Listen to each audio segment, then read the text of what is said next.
एक गांव में एक ब्राह्मण रहता था। वह पूजा पाठ कराकर किसी तरह अपने परिवार का पेट पालता था। गुजर बसर बहुत मुश्किल से होती थी। एक दिन ब्राह्मण किसी के घर पूजा कराने गया। वहां उसके यजमान ने उसे एक बकरी दे दी। ब्राह्मण का घर बहुत दूर था। वह मन ही मन सोचता जा रहा था, इस बकरी को अच्छे से पालेंगे, यह दूध देगी, उसे बेच देंगे, उससे जो पैसे आएंगे उससे घर का गुजारा बहुत अच्छे से हो जाएगा। उसी समय जंगल के रास्ते पर 3 ठग बैठे थे। उन्होंने ब्राह्मण को बकरी ले जाते देखा तो उनके मुंह में पानी आने लगा। पहला बोला, अगर आज ये बकरी हाथ लग जाए तो शाम को दावत हो जाए।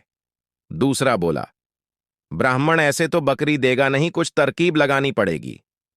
तीसरा बोला, मेरे पास एक कमाल की तरकीब है, जैसा मैं कहता हूं इनो वैसा ही करना, अब पेड़ के पीछे छिप जाओ। तीनों पेड़ पीछे छिपकर बकरी हड़पने की योजना बनाते हैं। उसके बाद पहला ठग ब्राह्मण के पास जाकर कहता है, ये क्या पंडित जी कंधे पर कुत्ता लाद कर जा रहे हो? यह सुनकर ब्राह्मण गुस्से से कहता है, मूर्ख, मेरे कंधे पर बकरी है, कुत्ता नहीं, अंधा है क्या?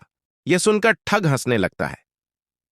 पंडित जी, आपके कंधे पर कुत्ता है। अगर किसी को पता लग गया कि एक पंडित कंधे पर कुत्ता लेकर जा रहा है तो कितनी बदनामी होगी। पंडित जी ने कहा, यह बकरी मुझे यजमान ने दी है, कुत्ता कैसे हो सकता है? तू अपनी आंखों का इलाज करवा। यह कहकर पंडित जी आगे बढ़ गए। पहला ठग आगे चला गया। कुछ देर बाद दूसरा ठग पंडित जी के पास आया और बोला, पंडित जी, ये गाय का बछड़ा कहां से ले आए और इसे कंधे पर उठाकर क्यों घूम रहे हो? पंडित जी को बहुत गुस्सा आया। उन्होंने कहा, आज क्या सारे मूर्ख मुझसे ही टकराने हैं? ये बछड़ा नहीं, बकरी है। दूसरा ठग गुस्से में बोला, पंडित जी, लगता गर्मी में वजन उठाने से आपका दिमाग खराब हो गया है, जो बछड़े को बकरी कह रहे हो।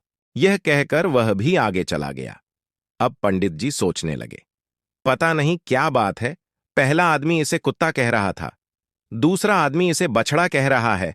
पंडित जी यह सोचते हुए कुछ आगे बढ़े ही थे, तभी उन्हें तीसरे ठग ने घेर लिया और बोला, पंडित जी, यह सिर पर गधे का बच्चा उठाकर क्यों घूम रहे हो?